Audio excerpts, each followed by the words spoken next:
रुक जाइए युवराज, ये आप क्या कर रहे हैं? सहायता। सहायता या पाप?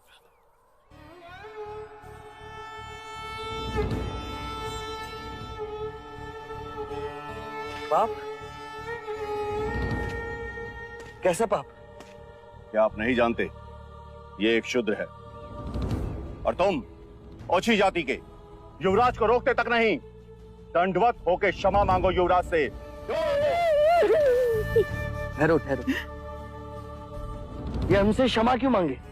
इसने आपको छूने का अपराध किया है। इसने मुझे नहीं, मैंने इसे छुआ। क्षमा युवराज, पहले इसने इस ब्राह्मण मार्ग में आने का अपराध किया है। कैसा अपराध? ये मार्ग सबके लिए है।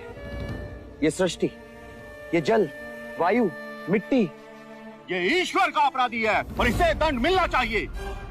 उसी ईश्वर ने इसे बनाया है जिसने तुमको, और यदि ये ईश्वर का अपराधी है तो इसे ईश्वर ही दंडित करेगा।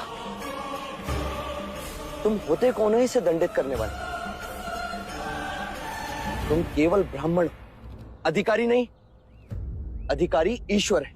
मत भूलो युवराज, हम इस सृष्टि पर ईश्वर का प्रतीक हैं, इस धरती पर भगवान का रूप हैं। केवल हम वेदांती पूजा पाठ कर्म से पुण्य के अधिकारी हैं, पुण्य के। यदि ये सत्य है तो कर लेते हैं तुम में और इसमें तुलना।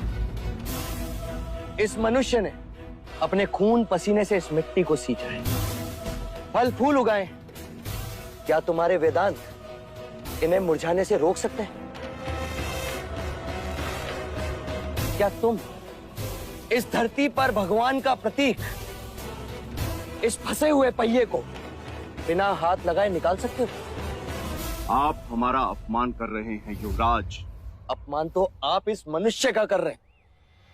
मत भूलिए युवराज, आप धर्म पर विवाद कर रहे हैं, धर्म पर। मैं मनुष्यता को बचा रहा हूं विप्र। विवाद धर्म पर नहीं, धर्म के नाम पर उठ रही घृणा पर है। धर्म की सार्थकता संपूर्ण मानव जाति को एक करने में है, उसे जोड़ने में है, ना कि तोड़ने में। वर्ण कर्म के अनुसार, ना कि धर्म के अनुसार। धर्म सबसे श्रेष्ठ है युवराज, सबसे श्रेष्ठ, जो मनुष्यों को अपनी मर्यादाओं से परिचय करवाता है, परिचय करवाता है। उस धर्म को बनाया किसने? मनुष्य ने। हम कहते हैं कि हम सब मनु की संतान, ब्रह्मा के वंशज। क्या कभी आपने शंकर की जाति को पूछा है?